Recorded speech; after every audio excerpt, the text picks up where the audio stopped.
TIAA is on a mission. Why? Because 54% of Black Americans don't have enough savings to retire. So in collaboration with big-name artists like Wyclef Jean, TIAA released Paper Right, new music inspiring a new financial future. With 100% of streaming sales going to a nonprofit that teaches students how to invest. Stream Paper Right now and help close the gap. Hi, this is Tony from Sonata Arctica. Stay tuned and keep checking out every day. 1, 2, 3, 4. The Brutally Delicious Podcast. The Brutally Delicious Podcast. The Brutally Delicious Podcast. The Brutally Delicious Podcast.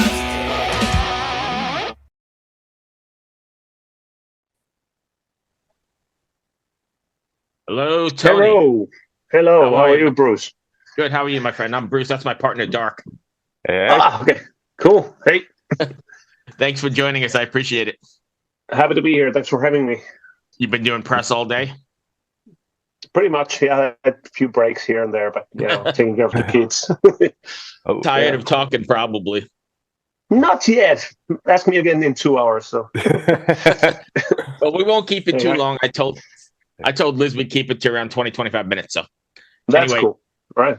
So again, thanks for joining us. New record is just about out. Now that it's complete, how do you feel about it? And are you satisfied with the outcome, especially after, such a long delay in records? Yeah, well, we are very happy with it. From our side, the album was ready already at the end of August. That was the schedule. And it came as a huge shock for us that you have to wait like at least 5 months between getting out the master and then actually having the album out because of the vinyl situation. They're like, it's a nightmare, and that was a huge shock. Our idea was to have the album out already in October when we went out on the European tour with Stratovarius. Right. But that didn't happen. But we were very lucky to have at least one single out at that point, so it helped a lot. Is it tough to sit on it for that long, like knowing it's done and wanting to get it out there, and then you're relying on everybody else to make it happen? Yeah. Jesus, yes. And having now going back to the album and everything was fresh. It would have been easy to remember everything in October, but now I have to study the lyrics and everything much more. And then, when people are asking me a question, and I'm like, hold on, I need to check that out. So hopefully this one won't be like that too much. But, I'm still learning the album myself again, because it's a long time to wait, half a year almost. Right. You end up having to put a teleprompter down there for the lyrics, right? Because it's been so long. Pretty much. I know. Luckily, we're not playing the whole album live. Maybe like 3, 4, 5 songs to start with, anyways. And, right. But already last weekend we shot the video for the next single, and I had to, obviously, for the sake of lip sync, I had to study. Which one was that? Which song is that? I suppose it's okay to say Dark Empathy. Oh, Dark Empathy. Number 4. Yeah, it's number 4 from the album, and that song is continuing the end of this chapter, Caleb. Ooh. Don't Say a Word saga. So yeah. Hey, very nice. Yeah. By the way, have you heard the album yourself? Yeah, we got it just the other day. Yesterday, Dark. When did we get it? Yesterday. You sent it to me at like 9:30 last night. So it's 9:30 in the morning American time right now. So no, I haven't had a chance to listen. I've heard First in Line and A Monster Only You Can't See, and those the singles. Yeah. Cool. When's Dark Empath coming out? Around, I think, early February. Depends on when we get the video finished. It should have been like late this month, but I'm not sure. We'll see. So fair disclosure, I never had really heard about Sonata Arctica until 2011, 70,000 Tons of Metal. I kind of just went on the boat, got invited by a friend that was like, holy moly. I had never even heard of you guys, and now I've been a fan since. Hey, cool. Have you guys been back on that boat at all? Once, yeah. 18. We were. That was the first one, right? Yeah, 2011, right? Yeah. I don't know how many they've had since, but we've been there twice. Yeah. It's fantastic. It's amazing. Yeah, we're getting ready to go here again in about a week and a half or so. Mm-hmm. I wish. Speaking of, are you on? Tony, are you on this? There's talk of like surprise announcements. You're not on. No, we're not. We have in a promotion cycle here right now. We have a lot of other things to do and still not touring. The tour starts along the same time with the album release in early March from Finland, and then goes to Europe in September after the summer festival season and so forth. No other solid plans yet, but I'm sure Latin America and hopefully North America will be in the cards as well later on. Yeah, that was like what I was really wondering about. I think you haven't toured the U.S. since it was a 2019 tour with Camelot and Battle Beast. 19, yeah. What's up with that? Well, we haven't had anything out much after that, and then there's like this thing. What did they call it? Corona. Happening, which made things a lot very difficult. We were supposed to go on our 25th anniversary tour to Latin America. Sometime was it March 2020? Yeah, and that's about it. Now, and 3 years later, we actually managed to do that tour, and that was the last thing that we crossed from our, past sins kind of thing, and the last Corona dips. Yeah. Do you find it difficult? You guys been around so long, not writing the same record? Like, I know you have your wheelhouse and you have your fans, but you also don't want to write the same previous record, right? Does that make sense? Yeah, it does. Yeah, there are bands that are doing it with great success, like seemingly writing the same album again and again and again. And right. That's what I was trying to say. That is something that is accepted and expected from them as well. Like AC/DC, for example. Right. They should not drift far from the mold. Anyhow, I think our mold is somehow stretchy, flexible, and then from the get-go already we had different styles embedded in our musical identity in a way, so it gives us freedom to do a lot of things. But along the years, I think we drifted and broke the mold a little bit here and there, and we always had few songs that somehow fit the original Sonata Arctica thing, but there, in some point, we drifted too far. Intentionally, or is that just something that happens? It was both intentionally, and then sometimes you get too lost in your own bubble somehow there, and then you can't see the trees from the forest or the forest from the trees kind of thing, and you just don't reflect and bounce your ideas through other people, and it happens that you have too many weird songs on one album, and hence the whole album sounds weird. Although there is this one power metal song there that is supposed to make it better, but it doesn't happen. So we've got around a lot of different things, and I think Clear Cold Beyond gives us a chance to do just about anything we want musically. There are some weird oddball thing is happening here and there, and also the power metal, which is the biggest thing right now on this album. I don't think we've had so many power metal songs on any album in the past. Even if you take the earlier Sonata Arctica albums, it has always been a case that there are many songs that are not if you take them out of the context of the power metal album, you wouldn't call it the song power metal per se, although it somehow fits sound-wise and everything on the album, but it's not power metal per se. But on this album, we have a lot of songs that you would put them in the power metal basket if you were shopping. So you're gonna love it. Oh yeah, shopping. I would. Not just speaking for myself, but bringing up the 70,000 tons of metal. That's a community I'm pretty active in. When First in Line dropped, a whole lot of us were like, "Oh my god, yeah!" Because a lot of us love that style. So you're saying that's more typical of the upcoming album? Yeah, and the second track on the album, California, it's even faster. What? And then and Dark Empathy is if you Don't Say a Word. I don't know if that's like a medium tempo song. Yeah. If you but anyway, there's that kind of stuff is there plenty. And Cure for Everything is a power metal song. Fast, and Angel Defiled is very fast, and so forth. So that's the best news of the year so far. yeah. So interesting. So you brought up previously, you have kids now, right? Yeah, 2. Hey everyone, this is Tuck from Fit for a King, an off-road minivan, Every week I bring you fun interviews alongside your favorite metalcore entertainers with my new podcast, Get Tucked. Join me every Monday with bands like Counterparts, Crystal Lake, like Moths to Flames, and many more. We play unsigned and undiscovered bands, deep dive into each artist's history, and of course provide the greatest breakdowns in current metalcore. Tune in to Get Tucked every Monday, out now through Sound Talent Media. Obviously, like you were saying, there was a musical evolution from the era of Ecliptica, where there's a lot of double bass and such, and even like Winter Hard Skilled. And then, you start becoming a bit more melodic, probably a bit more heartfelt. I don't know when your kids were born, but do they factor into that? Absolutely. Well, there was a song like "I Have a Right," for example, around that time.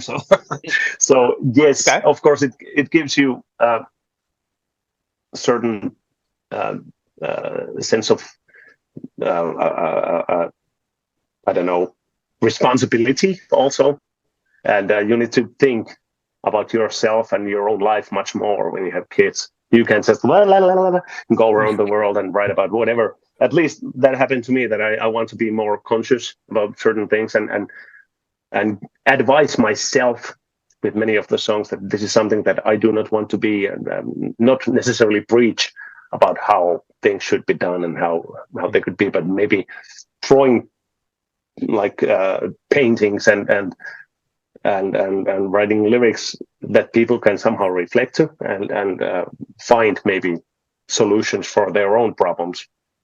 I come up with most of those. I don't have too many problems that I can think of myself, but it's always going through like the worst case scenario kind of thing, that it should not be. I don't want it to be like this, and it's definitely had an impact on my songwriting, lyrically especially, not so much music writing ways. So the old style being more about wolves and winter, and now it's like personal metaphors. No, it's not, but it's a part of it, definitely. We have always had a lot of love songs and human relation, of course, stories, and things always go wrong on those songs. Mostly, there are a few that are more like positive and happy, like Love, for example. That is like, well, you're with the same person from cradle to grave kind of thing, and then all things are beautiful kind of thing. But though I find those exceedingly difficult to write. I am not like, when it comes to songwriting, I'm not your typical reggae guy. Right. So I find that very, very hard, and I'd rather sort of get inspiration from the darker side of things and emotions, sadness, and try to evoke emotions in people. And if you manage to make someone cry or think very much about their life, that's the best thing that I can think of that is a result of any song. And every now and again, many times a year, I get messages from people that they would not be on this planet anymore unless they have heard one of the songs. And it's just blows your mind. Sure. That your song has such a power. And when you are writing the song, you cannot even understand that, because the song for you, when you write it, the meaning that you have in mind might be totally different than the one of the person who listens to the song, and it might be just one line in the song that sort of turns the switch in your head, and it's.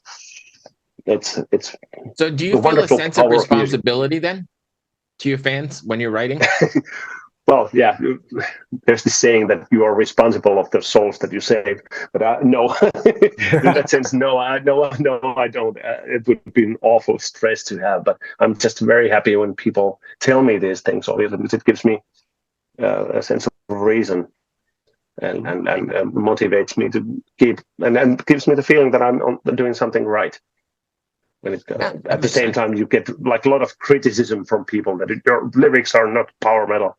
And I just don't give a hoot and doot at all, anything. I don't care. So why would I? When at the same time you get like really positive things from the other side. Does power metal even have a definitive lyrical style? Like musically, yeah, it's got like, you know, the lead guitar and the double bass drumming, but like everything from like Rhapsody style, like, you know, swords and sorcery to wolves in your case, or I don't even know what Camelot sings about most of the time, but like you get shit for lyrics. Yeah, I do. You know, even especially from the get-go, having songs like "Talula," blah blah whatnot. But isn't that those are not metal lyrics, and they are probably not, and mostly are not. This is something that I've had to study a little bit, that I can even bring some metal thing and something that can be accepted by the metalheads into our music. Because naturally I'm writing about something totally different, and just whatever pops into my mind or something that touches me. And whatever I write, if it doesn't spark any emotions in me, then I don't think it's worth writing. I don't usually write about any pippity whatever shit.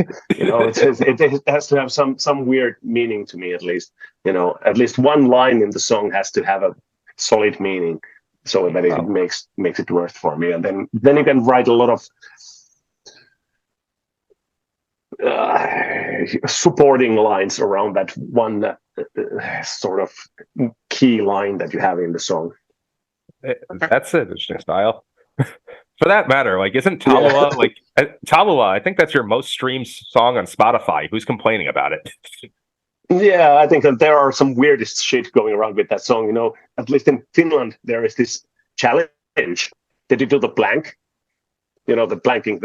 When you do blanking, like planking, but you say blanking. Yeah, blanking. Yeah.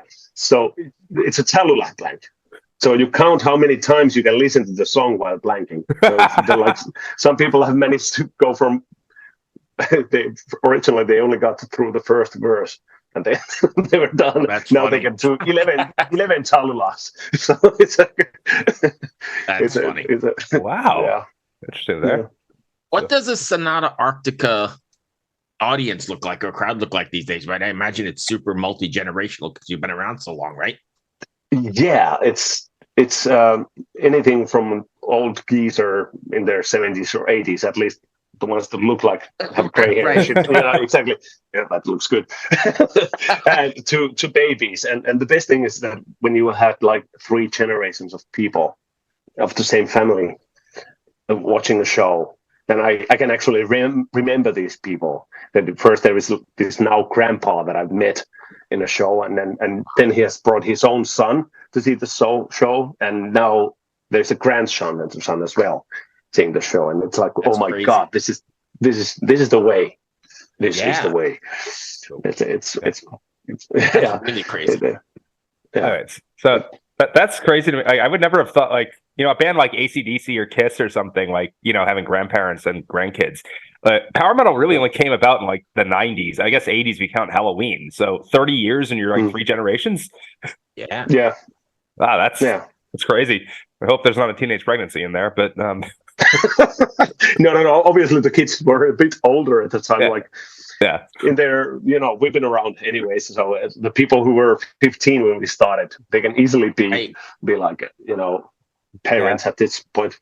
Yeah, that'd be like. I love how that happens. How metal gets transferred down through the generation, because I've done it with my kids as well, and I don't think you see that in many other genres of music. Yeah, well, I would not know honestly, but still, it is something that I get to see there, and it's a fantastic thing. And we have like healthy amount of ladies in the front row always still, and so we do not get these studded leather kind of guys too much. That's something that we are lacking. Whether or not that's a good thing, but I like my father-in-law always said, or actually. His friends told him when he only had daughters that, you know, girls bring boys. So when you have girls in the audience, there will be boys as well. So yeah. Yep. Yeah, that's 100% true. Dark, you got anything else?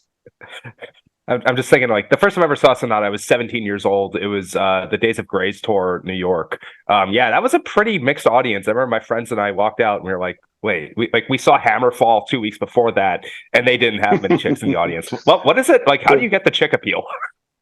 I don't know. Maybe it's the songs and the lyrical content, emotional things, and ballads and such that we play in. Of course, we are absolutely beautiful. Distinguished at this age, right? Yeah. Oh, sure. Yeah, absolutely. That is all I've got. If you don't have anything else, I appreciate you taking the time, Tony. My pleasure, Bruce. Do you want to get a bumper? Or? Yeah. Hey, what's up? This is Blake Weiland. I'm the host of the Tone Mob Podcast. It's a show where I interview guitar people about guitar stuff. We talk about their pedals, their amps, their accessories, their preferences, all that stuff, as well as a healthy dose of whatever comes up. Topics have ranged from aliens to addiction and anywhere in between. Oh yeah, and pizza. We're definitely going to be talking about pizza. So get the show wherever you're listening to this podcast at. Just search The Tone Mob in your search bar and it will pop right up. Come join us. We're having a lot of fun. Thanks for checking it out.